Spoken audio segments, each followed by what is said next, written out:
Again, let's focus now on what's happening with the taxi industry. An accord being described as a watershed agreement hopes to end taxi violence in Gauteng. The South African National Taxi Council and the Gauteng National Taxi Alliance have made that commitment. They've agreed to build a smart taxi industry that is gun-free. Now, under the agreement, the Provincial Road and Transport MEC would have the power to deal with rifts and agreements. Well, MEC Jacob Mamabolo joining us this morning to talk about that agreement. MEC, good morning. So, I mean, this has been a decades-long wait, I suppose, wondering what we're going to do about taxi violence. So what can you tell us about what's in this agreement? How have they managed to pull it off?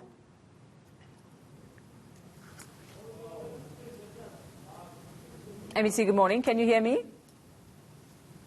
Yes, good morning to you and to all the viewers. And thanks for the opportunity. Let me just quickly confirm that, yes, indeed, we have what we really consider a watershed agreement, which tracking back to many years, this could be unprecedented.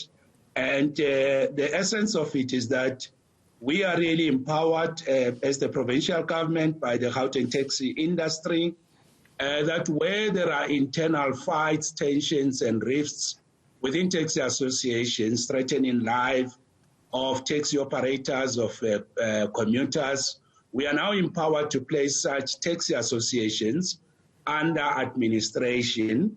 We have seen that work, for example, in MATA, in Centurion Taxi Association. So when there are internal rifts and we place them under association, this works much more better. Without this agreement, it is always difficult to do that. With MATA in Mamelodi, we had to go to court. So this means definitely it will enhance our capacity to intervene in internal rifts and fights in associations. Secondly, and really more groundbreaking, is that currently taxi associations collect their money through a method that really borders on money laundering. They just put a bucket in the center, everybody go throw money in there, there's no accountability. It is alleged these are monies that are used to commit crimes, including paying killers that end up killing the very same members of the association. The decision here is, or the mandate is, we must now, as the provincial government, enforce that monies are collected through a democratically arrived at decision by members. Secondly, such monies to be put in a bank account and no longer to be collected through informal methods of what they call a bucket. Thirdly, the money should be accounted through an audited financial statement, and that the money that is being collected, the fare or the rate that is being put, should actually take the interest of members into account, unlike arbitrary amounts that get set. So these two decisions will go a long way in history to have made a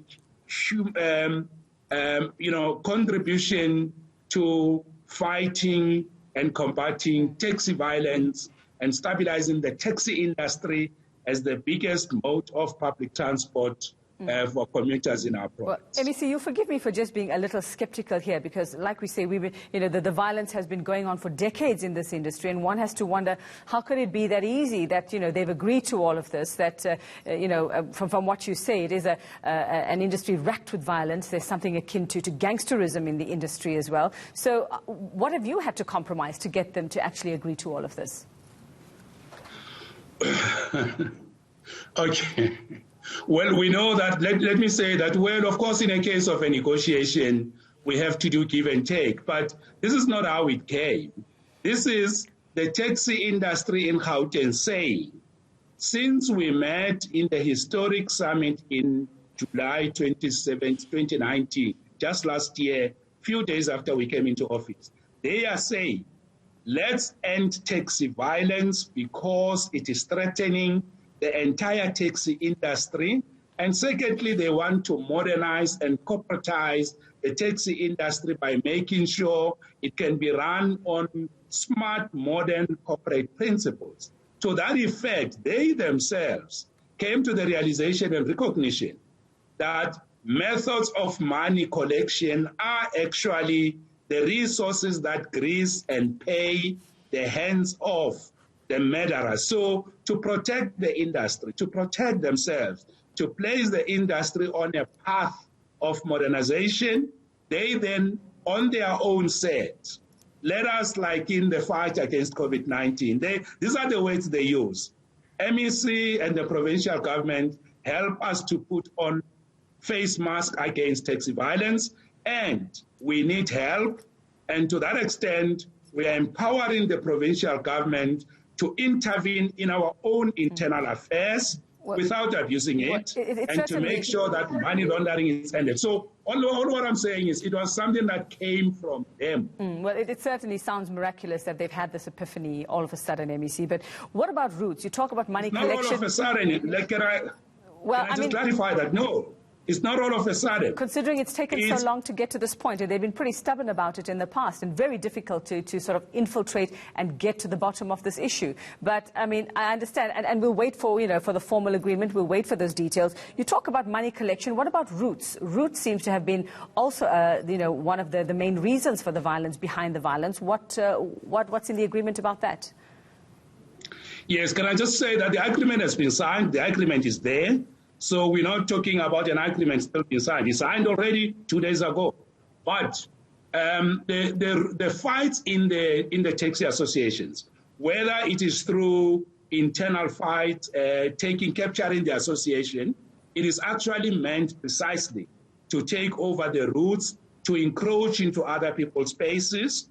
The use of money to finance what they call nkabis, which are people who kill, is also meant really to capture taxi associations to fight for routes, to kill the warring members of the warring taxi association. So all these issues of internal rift, of illegal money collection methods or money laundering, all of them, they are actually intended to access lucrative routes. Like in Mount Melody, we saw the route between Mount Melody and Mandalay. It's one of the best, most lucrative roads in the province. So the issue of taxi routes is actually the end game of all these fights, because they are looking for lucrative routes, particularly now with highly depressed household income of commuters who don't have money. So there's an increase in taxi wars, because they are trying to take over those routes that are still lucrative, and there's high activity from commuters. Well, so this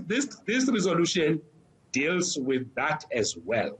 All right. Well, MEC, seeing as you have the powers, it's going to sort of land on your table at this point. I mean, I just want to know, just on a little more personal level, are you feeling safe to be in the middle of all of this, to be the person, considering who you're dealing with, to be the person who has to sort of at some point break up the fights, or come to, be the person in the middle? Are you confident that you're well equipped for that, and that, you have to steel yourself for this?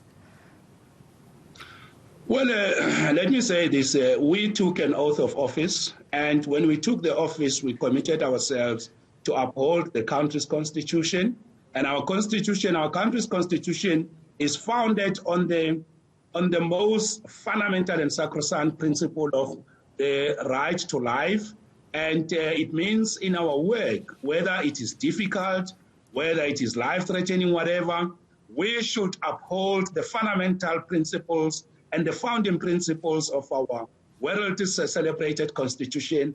And the core of that is the right to life. We must protect human life without fear or favor, and we must uphold our constitution. And that's the oath of office we took. And these matters are not personal. These are matters of the democratic government of the state, and the state will prevail in a democratic way. Working with the taxi industry, we will save lives of the members of the taxi industry themselves, the commuters, and everybody. That's an oath of office we took, and we'll have to live up to that. All right. Well, MEC Jacob Mamabolo, I wish you all the luck.